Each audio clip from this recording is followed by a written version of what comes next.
So we've solved a couple of Newton's laws problems, and we're going to do a bunch more, but let's lay out a procedure, just a general loose procedure for how to solve them. And so this is a procedure for solving Newton's laws problems. And step one is, well, you've already read the problem. We'll assume you've read the problem. And so the first thing you want to do is draw a sketch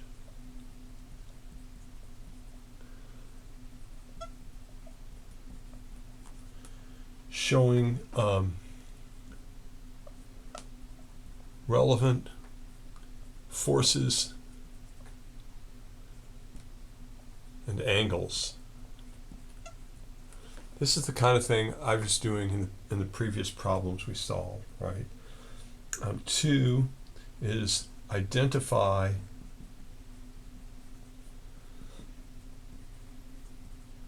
important objects. Right, when we had the speaker hanging, that's an important object. Even though we weren't really learning anything about the speaker, we were learning the tension in the cables. But we identified the speaker as an important object, and we based our free body diagram on the speaker, right?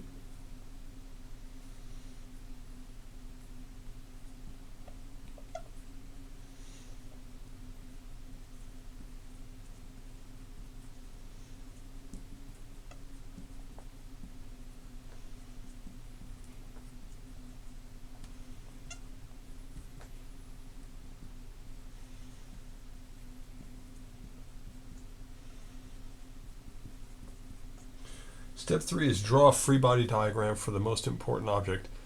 In the next video, I'm going to outline the specific steps for drawing a free body diagram. But right now, I'm just going to leave that as a step.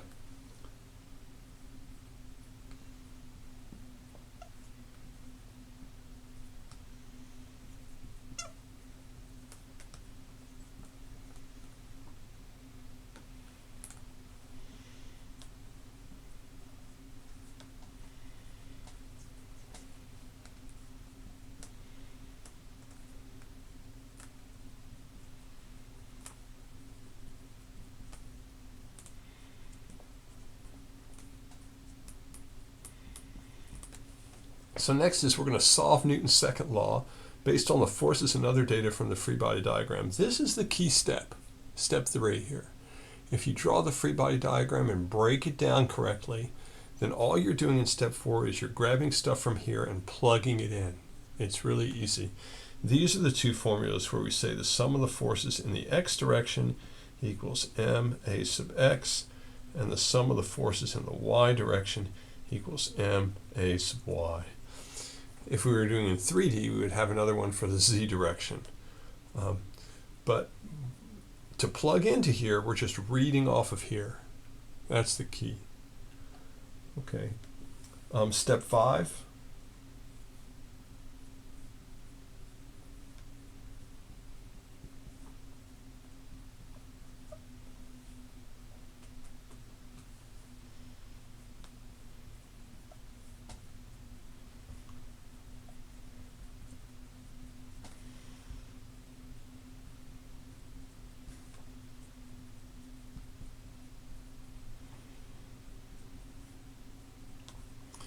So if you can't solve, look for another object and return to step 3. There might be more than one relevant object in your problem, and so sometimes you have to solve for 2 different objects. Also, don't forget that step 4 has x and y. Sometimes people will do x. They can't solve the problem. They go to another object without realizing they needed to solve the y variable also.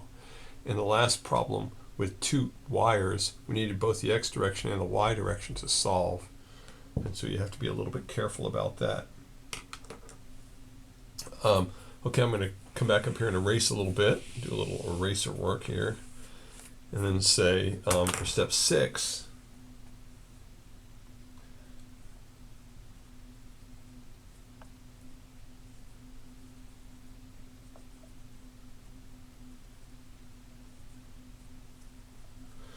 this just says don't forget Newton's third law. Sometimes Newton's third law will identify a force for you that you don't realize is there. And so it's good to keep Newton's third law in the back of your mind.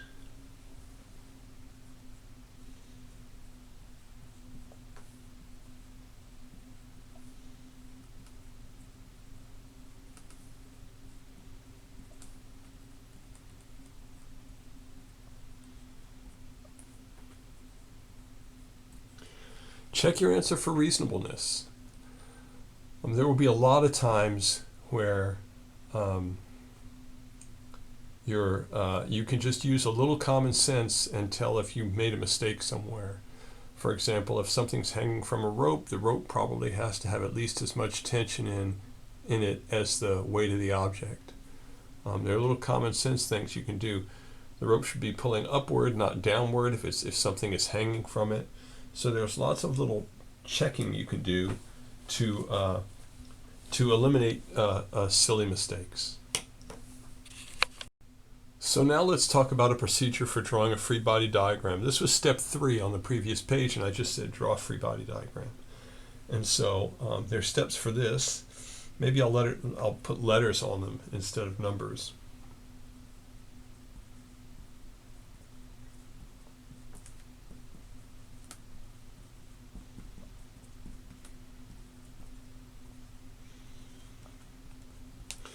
So this object is just whatever important object you're looking at. And so if you want it to be, you just want it to be an important object, you may not get the right object the first time, but usually you will.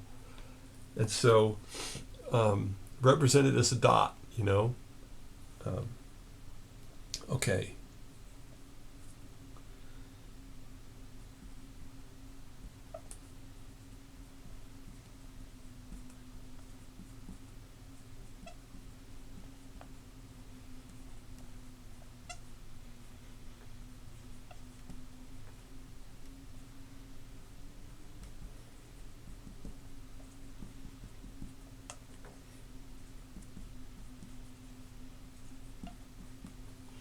So, you know, if this is your object, you might have a force like this. That's a normal force. You might have a rope this way. That's maybe a tension force. I'll just call it T. You might have a force this way. That's the force of gravity or something like that. And so all the forces start at the dot, right?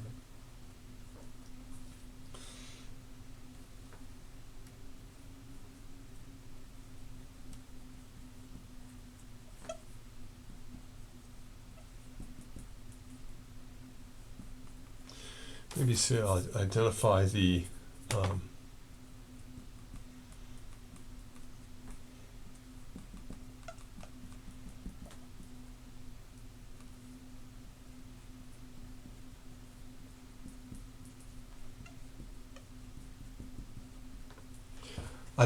likely direction of the acceleration. Acceleration is not a force, and so, you know, maybe my object's going to accelerate this way. I don't know.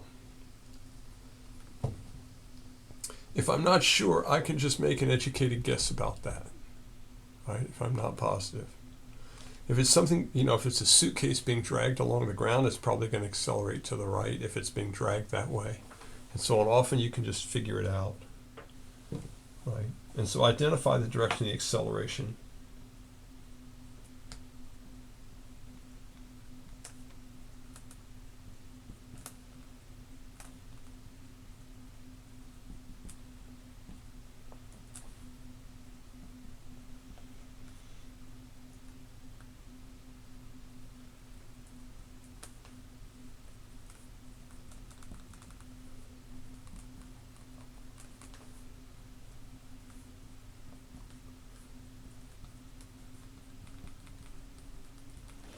Choose a set of coordinate axes. Remember, we're aiming for the sum of the forces in the x direction equals ma sub x, and the sum of the forces in the y direction equals ma sub y. So we have to break everything up into an x and a y coordinate, and so we have to at some point choose them, and we choose them in our free body diagram. And so you want to pick a set of coordinate axes with one axis along the acceleration or parallel to the acceleration. And so for this one, I would just pick the standard coordinate system, right? A is going that way. I have my x-axis going that way. I just draw it up here in the corner. If you want, you can draw it right on top of your coordinate system and you know, do like this. You may need to at some point, x and y. Or you can just indicate it over here. Usually it's best if you don't need it on the coordinate system, and you will a lot of the time, but when you don't need it, you can just draw it off to the side like that.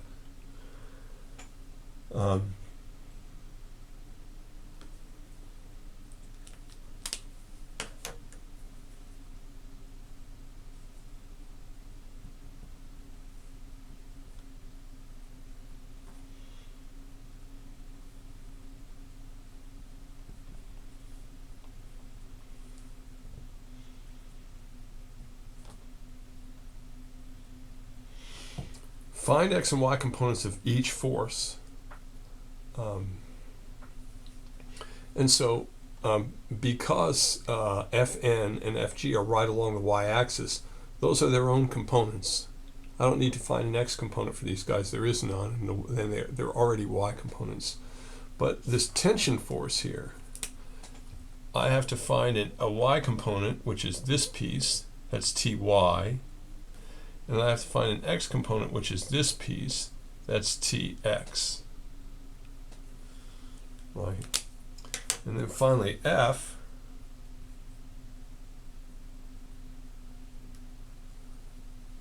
is redraw the free body diagram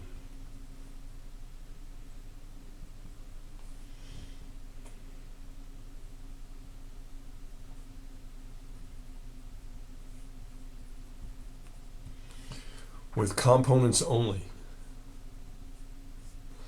And so if I was going to do this one, once I'd figured out what these guys are, I would redraw it this way. I would say, here's my free body diagram.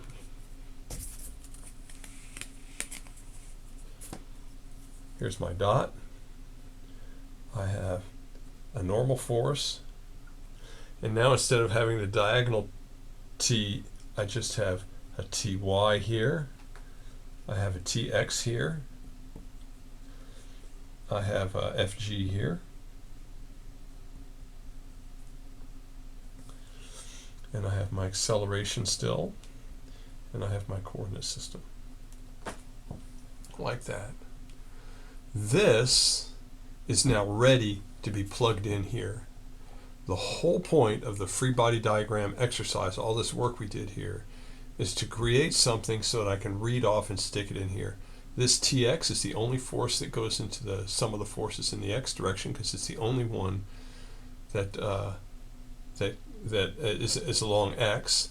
Similarly, if I look at the forces in the y direction, I have an Fn plus a Ty minus an Fg, and I just plug those in right here.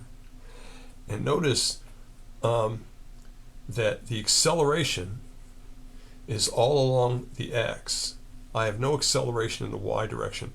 Because I chose my coordinate system with one axis along A, the other axis has no acceleration on it. And that's why I make that choice. That's why I pick the direction of the acceleration and then choose my coordinate system, so that my acceleration is always completely along one axis and not the other. And so one of these equations should always have a 0. In this case, it's the y equation that has a 0 on this side. And the x equation is just ma, where a is the acceleration in my problem. So that's a short version, or maybe a long version, of how to calculate how to draw a free body diagram. And as we work through force problems, you'll see me using this, and then just the procedure for solving the free body diagram. So let's work a problem here using kind of all of our tools. This one says a skier skis down a 30-degree frictionless slope. What's her acceleration? Right? And so we'll draw a little sketch of this, right? Here's my 30-degree slope. I'll say theta equals 30 degrees. And then I'll draw my little skier up here. Those are the skis.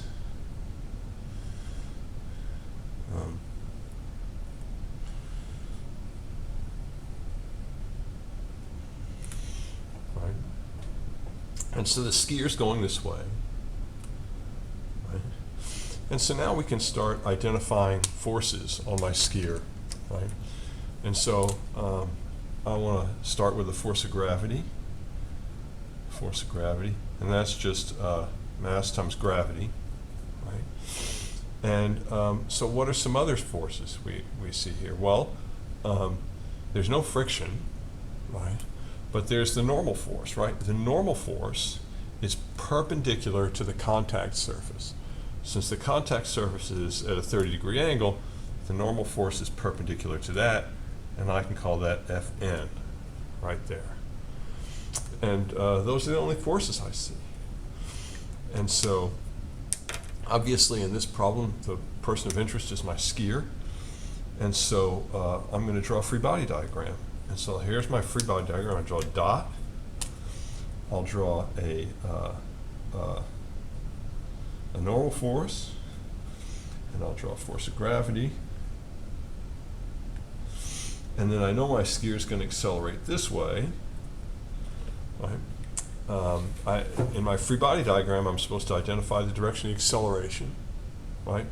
And then I have to pick a coordinate system. And so the coordinate system I'm going to pick is an XY coordinate system with the acceleration along the direction of the x-axis, right? It's pointing down the negative x-axis, but that's fine. And so now my coordinate system is tilted, right? And it's tilted because the acceleration tells me to tilt it. And now when I go off and do my sum of the forces over here somewhere, the acceleration in the x direction will just be just whatever my a comes out to. And the acceleration in the y direction will be 0 because I chose my axis so that there's no acceleration in the y direction. I chose my coordinate system. So the next thing I have to do is make sure that all of the forces are along the x and y axes. The normal force is, right, it's parallel to the y axis, but the force of gravity is not, right? My coordinate system is like this, but my force of gravity is this way. And so what I like to do here is just on top of my free body diagram, I draw my axes. So this is my y-axis, and going this way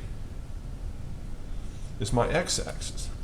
And I have to find components for this guy, right? And so if you want to find components for a vector in any coordinate system, you draw perpendicular lines towards the axes. And so I could draw an axis this way, a component this way, and that would give me a component like this. I start at the tip and I draw a perpendicular line to an axis. I could have just as easily drawn a perpendicular line to this axis and use these two vectors. Right? Notice the two vectors that I pick add up to the force of gravity, right? Since this is along the y-axis, I would call this FGY, and since this is along the x-axis, I would call this FGX, or at least it's parallel to the x-axis, right? And so I need to find, so I've drawn the components, but I need to find a mathematical relationship between the components and the force of gravity, and usually I do that with sines and cosines, and so I need an angle out here in this triangle so I can relate these components, the legs of my right triangle, to the hypotenuse. And so let's say I want this angle theta. Well, I don't know what I want. I already called this guy theta. And so I'm gonna come all the way back here and say, look, this was my theta. This was the angle of my ramp, right? My x-axis is running along my ramp. This is theta, right? And so the question is, what is this angle, right? That's what we're asking, right? And so there are several different ways to do it. First of all, if I look at the force of gravity and the horizontal this way, this is a right angle. Can you agree with that? See if you can. And that means since all of the angles in a triangle add up to 180 degrees, if I look at this triangle here, this one, this one, this one, right, then this angle has to be 90 degrees minus theta. If this one is theta, and this is 90 degrees, and they all have to add up to 180, these two guys have to add up to 90, and that means if this is theta, this one's 90 minus theta. So if this is 30, that has to be 60. If this is 80, that has to be 10, and so on. Right? And so if this one is theta, that means this one is, if this one is 90 minus theta, this one has to be theta. Because these two guys also make a 90-degree angle. And so this plus this have to add up to 90, and so that's 90 minus theta, this one has to be theta. If you can use any geometry skills you want to figure out what the angle is, or you could have just used this angle and figured out the relationship because this is FGX and this is FGY, and you could have figured out the relationships for these guys. I like this one better because I don't have to worry about a 90 minus theta, I have a theta and it's the same as this theta. And so if this is 30 degrees, this is 30 degrees. And so now I have, I can write the relationship between FGY, which is FG cosine theta, and FGX, which is FG sine theta. So this is just mg cosine theta, and this is mg sine theta. Or I could just put in the 30 degrees if I wanted to. I don't want to do that yet, but I'll just write it down just for clarity.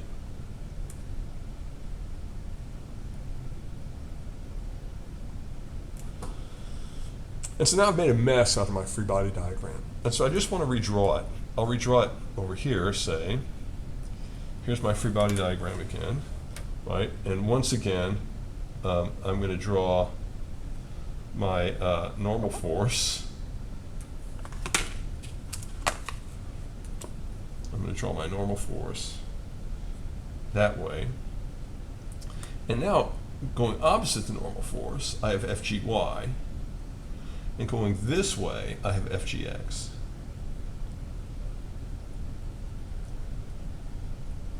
That's the direction of my acceleration, and this is my coordinate system. So now I've reduced this problem to this, right? Where, sorry, this is FGY, where this FGY is mg cosine 30 degrees, FGX is mg sine 30 degrees, or mg sine theta. Now I've got my free body. This is what I would call a complete free body diagram. I've identified all the forces, I've got an acceleration and a coordinate system, and all of the forces are along an axis. The whole point of all of this is so that I can plug into Newton's second law. And so I'm going to erase this piece over here and say, look, sum of the forces in the x direction equals mass times acceleration in the x direction, right? And so that means the sum of the forces in the x direction equals the mass times the acceleration, because the acceleration in the x direction is just the acceleration, right? We're determining this. And so if I look at the forces, what are the forces? The forces is just FGX. And so it's FGX, but x is pointing in the negative direction, negative, equals MA, right? And so that says that minus mg sine of theta equals MA, and I can cancel my m's, and so I get A is equal to minus g sine theta. Notice I haven't plugged in my 30 degrees yet. I just carried along my variables. That means the acceleration along this ramp is just g times the sine of 30 degrees, or g times sine of theta. It could be any degrees. If it was 60 degrees, if it was 72 degrees, it was 12 degrees, whatever it is, it's the acceleration down that frictionless ramp is just g times the sine of that angle. And so it's minus g sine of 30 degrees, which is minus 10 meters per second squared times 0.5, which is minus 5 meters per second squared. The minus sign comes from the fact that I had to put a minus sign here because my force is in the negative direction. Usually I'm solving for A, and so I don't want to put a minus sign in there. I want A to be allowed to come out as it is. It's possible in this problem that I got the direction of my A wrong. And so if my signs would tell me that. And so this minus 5 meters per second squared is telling me that it's going in the negative x direction, which I know. Right? And so when I do a check, there are a few ways I can check this, right? First of all, the minus sign tells me that it's going in the direction I expect. If positive is that way, it's going this way, it's negative, which is good. The second thing is the acceleration, notice, is smaller than g. Instead of being 10 meters per second squared, it's 5. You can expect that something would accelerate faster if it was free falling, right? If you just dropped it and it's out of free fall, it's going to accelerate slower when it's going down a ramp. And in fact, you can go all the way back to this equation and say, well, what if it was horizontal, right? The sine of 0 is 0. And so this gives us the answer we expect, right? There should be no acceleration if the skier is just sitting on a horizontal surface. Similarly, if it was 90 degrees, if it was a frictionless surface and it was straight up, sine of 90 degrees is 1, the woman would just accelerate with g, 9.8 meters per second squared, downward, right? And so all of this checks out, right? And so that's sort of a complete problem solve from just the original statement of the problem to the drawing and identifying the forces, to the free body diagram, to figuring out the components, to solving Newton's second law.